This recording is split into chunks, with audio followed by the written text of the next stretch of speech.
Welcome to the First Time Home Buyer Workshop with Julie Marion, and today we're speaking about pests and poop. I know first time home buyers, today we're taking on slightly creepy, crawly, and sometimes even furry topics. Pests in the home.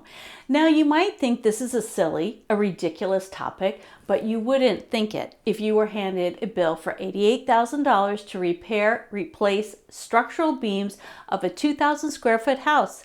Yes, this is a true event happening to someone very close to me, and it wasn't fun paying the bill either. It's something that is easy to overlook when you're caught up in the excitement of buying your first home. But let me tell you, understanding the kinds of critters that can invade your home is key to avoiding surprises after the papers are signed.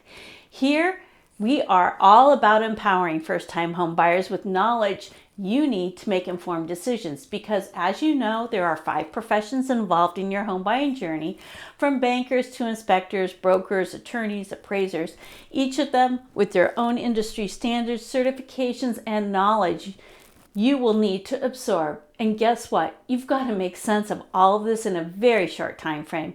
Trying to absorb all of this while making one of the largest purchases of your life can leave you what I call overwhelmed, which is why we do these short, info-packed content videos to help you along the way. You're busy, I get it, but I want you to walk away from each episode with one solid acorn of information before you embark on this huge purchase. It's best to start learning this 6 months before you say I'm going to buy a house, but hey, everyone's journey is different. First-time homebuyer remorse is real, folks, and we've got to blow it out of the water. Over 50% of first-time buyers experience it, and as of November 2023, a staggering 92% of homebuyers across the board reported some level of remorse. Something's wrong with the system. But while I can't overhaul the whole industry, what I can do is empower you to make smart, informed decisions. I've been there. I thought I knew a lot, and I still made a lot of mistakes, despite having experts around me. I'm here to make sure you don't make the same ones. That's why I care so much about you, first-time home buyer. Now let's dive into today's topic, pests and poop. You might be thinking, what does this have to do with buying a home? A lot, actually. Pests can cause a significant damage to a property and create a pretty unpleasant living condition. So today we're going to discuss how to spot these critters, where they like to live in your home, and how you can identify them by their droppings. Yes, their poop. Let's start with one of the most destructive culprits, carpenter ants. Carpenter ants are large black ants measuring about 1/4 to 1/2 inch in length, and some species have wings. They are notorious with a capital N for burrowing into wood. They don't eat wood like termites do, but they excavate it to create tunnels and nests. They typically enter homes through cracks, especially in damp wood, which they prefer. Common places to find them include basements, attics, and walls.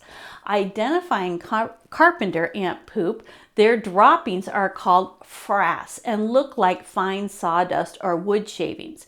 If you notice this near wooden structures or beams, it could be a sign of carpenter ant activity. According to Pest World magazine, frass often includes other debris like dead ant parts, which is a telltale sign of their presence. One time I had a home inspection where the buyers did not attend the home inspections. Don't do that, please. But they insisted they couldn't come. Well, good thing I had a fantastic home inspector, as he was skinny. And it's not that I'm opposed to heavy inspectors, but in this case, there was a scully that was very small, and this guy shimmied up into an area over an addition. It wasn't really part of the attic, and well, he discovered the largest carpenter ant nest he had ever seen. I mean, it was 2 feet by 3 feet. It was huge, and in a nice dark corner, just going to town on the beams of the house. Yikes is a word. Termites. Termites, especially subterranean termites, are another major wood-destroying pest. They're small, soft-bodied insects, often pale brown or white, and live in colonies underground. Termites build mud tubes to travel from their nests to the food sources and often invade wooden structures through these tubes. Identifying termite poop, termite droppings, or frass resemble small pellet-like grains of sand.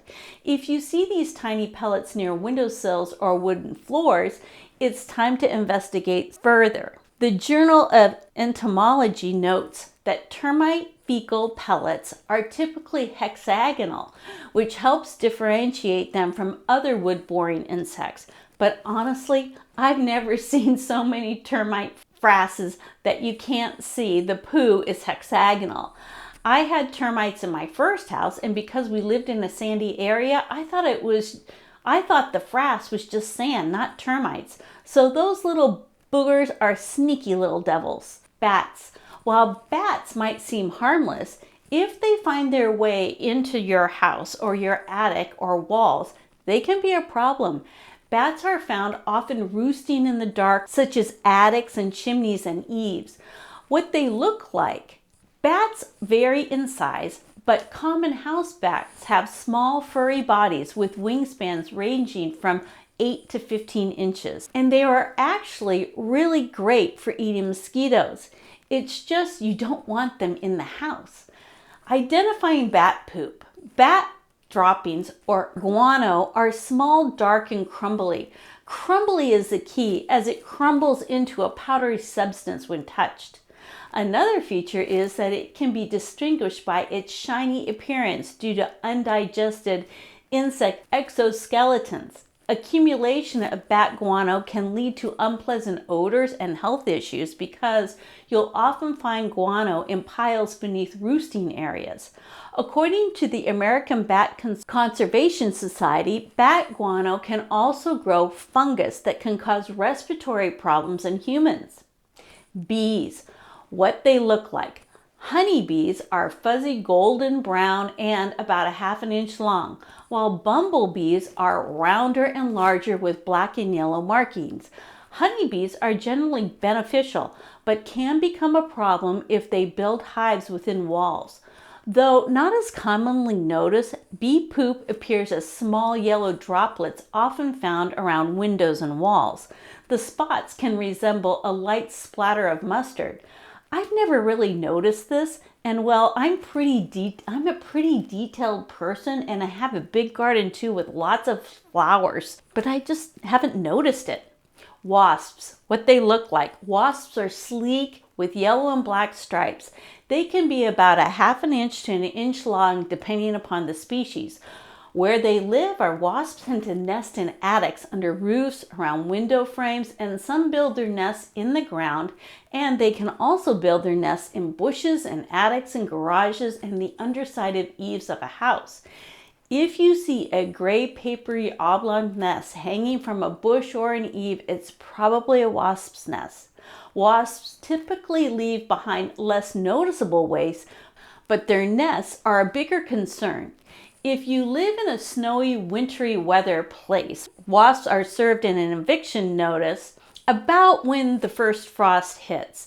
In warmer areas, well, you'll need to call someone to help you out. It's no fun getting stung.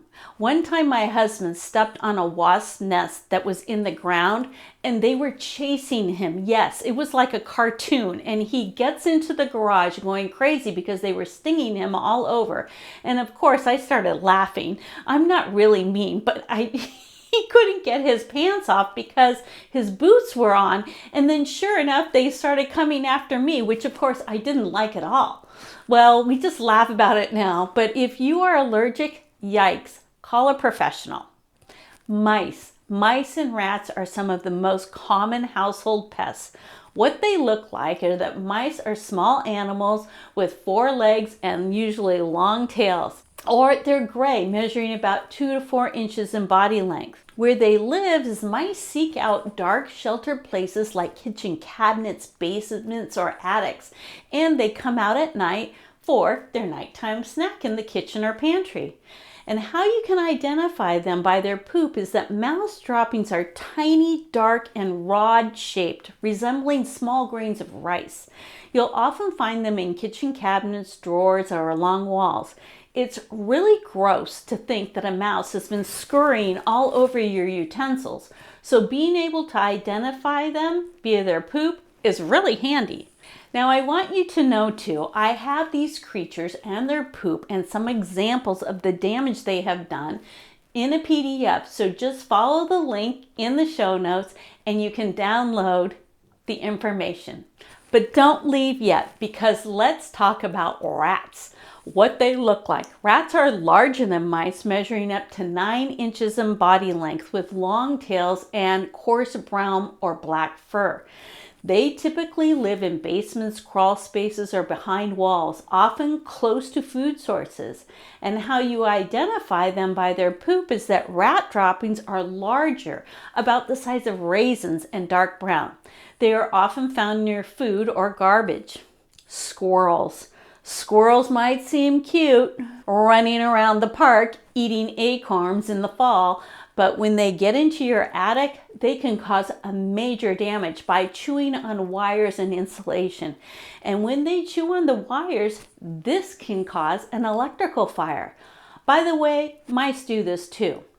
Now, squirrels enter through homes through vents, chimneys, or even gnaw their way through the roof. What they look like is squirrels are fluffy-tailed rodents, typically gray or brown, measuring about 8 to 12 inches in body length. And where they live is they enter the homes through the attic, through their chimney, and the nests and the eaves, but they live outside. When we first bought the house that we live in now, we had squirrels. Those little boogers would come across the power lines and hightail it into multiple holes that they had gnawed through. And then it was like Mario Andretti racing through our attic. Well, if you don't know who Mario Andretti is, think of Dana Patrick. Now, how to identify them by their poop? Squirrel droppings are round and about the size of a pea. They can resemble rat poop, but they're slightly smaller and tend to be lighter in color. So there you have it, pests and poop. Understanding what's living in your home, how to spot them, and what kind of droppings they leave behind is vital for keeping your home healthy and pest-free. Now your homework. It's a simple one. Don't forget to grab the free PDF with the visuals of the pests and their droppings. Just visit thefirsthomehomebuyerworkshop.com/pests and poop, and it's all spelled out. Now, when you are a first-time homeowner, you'll likely be working with transactional professional, real estate agents, mortgage brokers, and others whose main goal is to get the deal done, not necessarily to look out for your best interests. These professionals may not have the expertise or the incentive to delve into the specific future costs, leaving you to face unanticipated financial burdens down the line. They hide behind what I say is, well, that's not my area. And truthfully, time is money. They need a lot of transactions to make a living. And this is really where the rubber meets the road. That's why it's so important to be a fully educated first-time home buyer before stepping into an open house or calling a mortgage agent. If you aren't prepared, it could cost you thousands of dollars and years of regret. Not to mention all the arguments that you'll have with yourself and if you're buying the property with someone else. By planning ahead and doing the math, you will be that 32% of first-time home buyers who avoid first-time homebuyer remorse. Empower yourself and check out our free class, Homebuying Chaos Unwrapped, to get a solid foundation on the process before you dive into house hunting. Remember, you have been promoted to CEO of your home buying journey, and the knowledge that you gain now will save you headaches and money down the road. Until next time, from the team at the First Time Homebuyer Workshop with Julie Marion, bye for now.